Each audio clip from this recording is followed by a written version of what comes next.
Esta semana llego a Paraguay. Me encuentro con un conflicto político grave que puso al presidente Mario Abdo al borde del juicio político, derivado de un acuerdo con Brasil por la explotación de la energía excedente de la represa Itaipú. No me generó demasiada sorpresa. Hace 2 años había recorrido tanto Yacyretá como Itaipú.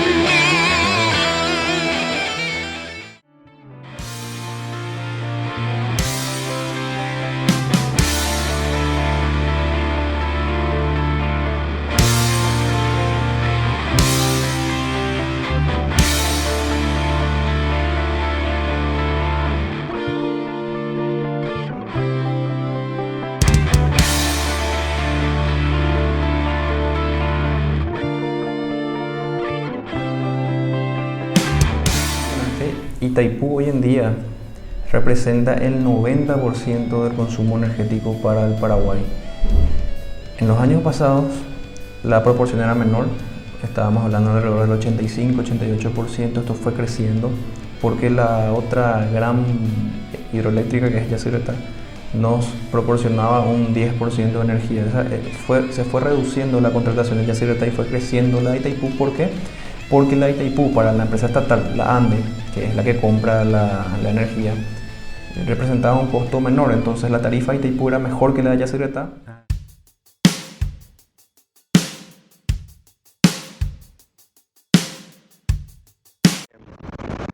Yacyretá genera alrededor de un 15 o un 17% de la oferta energética argentina, mientras que Itaipú también un número similar, alrededor de un 15% de la oferta energética de Brasil. Alimenta prácticamente todo el complejo industrial paulista, esa represa. La economía argentina es 20 veces la economía de Paraguay, mientras que la brasilera es 100 veces la economía paraguaya.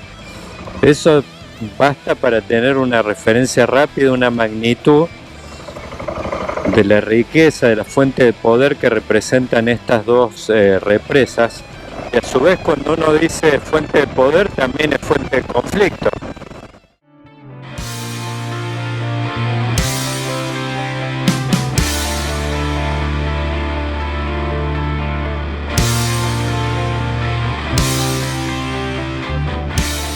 La oportunidad es que anualmente ANDE y Eletrobras, que es la empresa brasileña designada para la contratación de la potencia de Itaipú, la estatal brasileña, hasta ahora, porque Bolsonaro ya anunció que empieza la privatización de Eletrobras, entonces ya no podemos hablar de una empresa estatal brasileña. Claro.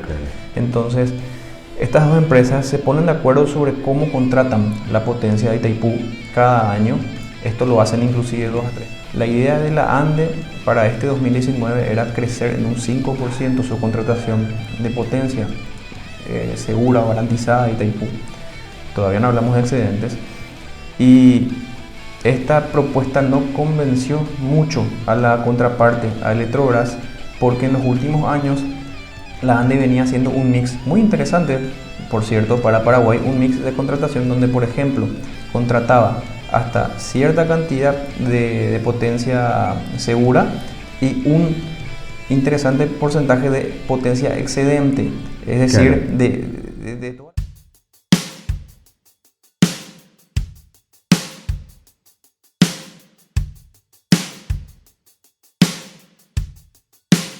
O sea, no debería llamar la atención que generando tanta energía Paraguay, que no tiene posibilidades de utilizar en el corto y en el mediano plazo, este excedente de energía siempre genere conflictos ya sea internos o conflictos con los países limítrofes que hacen uso de esa energía. En la historia política, los conflictos que tienen que ver con la apropiación por la utilización de recursos son famosos, hasta generan guerra. Entonces, esto no tiene nada de raro y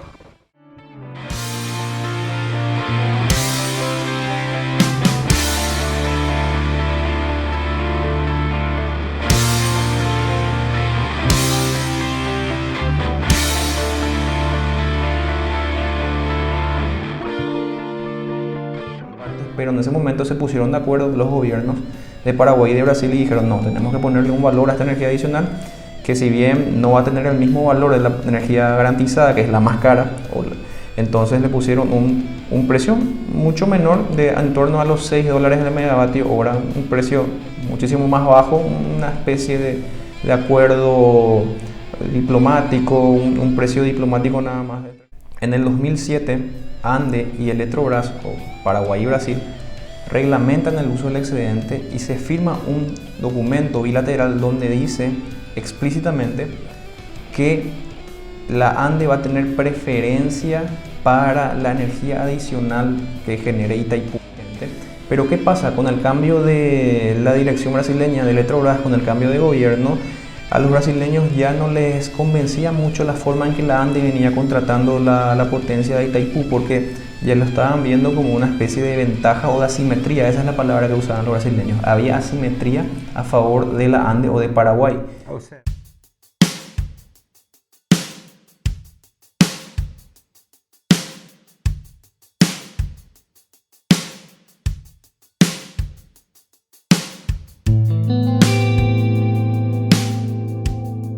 Contando como que hubo una buena negociación en 2007 que se plasmó en un documento y por supuesto uno podría enfocarlo de diferentes formas, o sea, obviamente que habrá tenido una lógica en su momento ese acuerdo, una lógica por ahí de tipo política, pero tenía, algún sentido que obviamente, bueno, claro, el cambio de gobierno en Brasil, dicen ahora, más que vos decís como que están viniendo por ahí con un enfoque privatista o de ese tipo, bueno, como que quieren, discutir condiciones. Y ese acuerdo iba hasta el 2023, año en que Paraguay y Brasil tienen que negociar, revisar o analizar, la palabra que mejor pues el acuerdo ese de 2007. Este es el acuerdo de 2007, pero claro, este acuerdo de 2007 va hasta el 2023 y coincide con el año en que se cumplen 50 años de Itaipú, y a sus 50 años Itaipú habilita a renegociar el anexo C del tratado, que es el que establece las bases financieras, y ahí podemos hablar de tarifas, de cuánto puede recibir Paraguay por la cesión de energía que hoy le hace al Brasil, es la energía que no utiliza, es decir, todos los aspectos financieros se tienen que negociar en el 2020.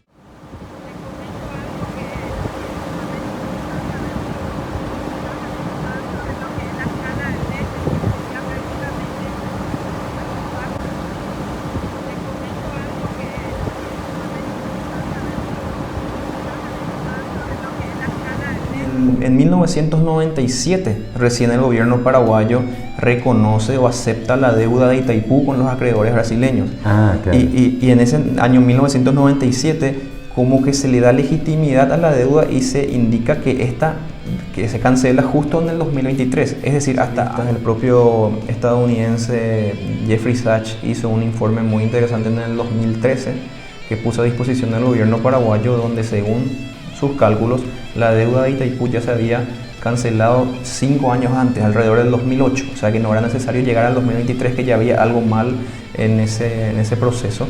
Pero no es solamente Jeffrey Sachs, también analistas paraguayos indicaron.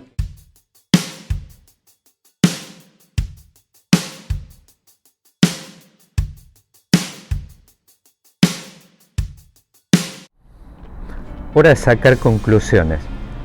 No me sorprende lo que ocurrió acá esta semana con este episodio que lo puso al presidente en aprietos, prácticamente con un juicio político inminente que después se desactivó en aquel momento.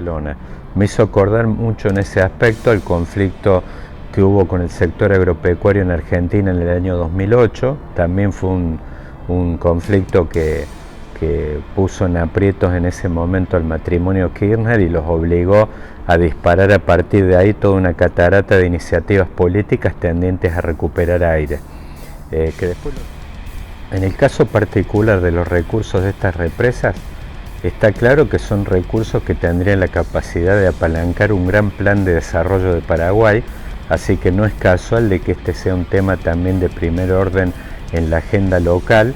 Decía, soplan nuevos vientos de época, hay palabras que se escucharon poco en la década anterior, que ahora se están escuchando de nuevo, tienen que ver con las privatizaciones, con el tema de racionalización económica, con el tema de regulación, cosas que también quizás vengan pronto en Argentina, reformas previsionales, laborales, que tienen que ver con un clima económico donde la región está siendo muy afectada por el precio internacional de los commodities, la soja, que en el caso de la crisis mencionada del campo, del sector agropecuario en Argentina en 2008, que sea una crisis que prácticamente no habiendo ninguna señal de recuperación económica a la vista en la región, acá estoy viendo titulares que hablan de desaceleración de la actividad económica, caída del empleo, es previsible que cualquier crisis política que se genera esté prácticamente vigente por lo menos por el año y los 2 años próximos que